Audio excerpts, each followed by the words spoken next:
Is this part ba of what you said earlier, Representative Kimbo, let's stick to the plan? Pero nakahanda na yung mga sagot niya.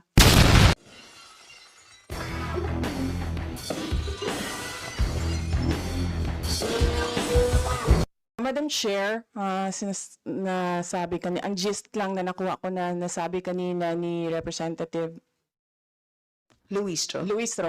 yes, is that wala siyang time na isa-isahin per letter yung letter namin sa Commission on Audit on why the requested documents should not be released to Congress. Pero nakahanda na yung mga sagot niya sa lahat ng arguments namin.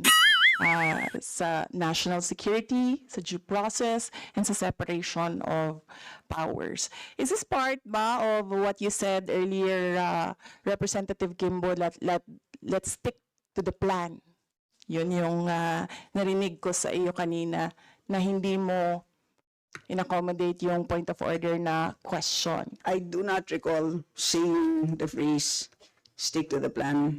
I ruled that we stick to our plan. We stick to our plan. We stick to our plan.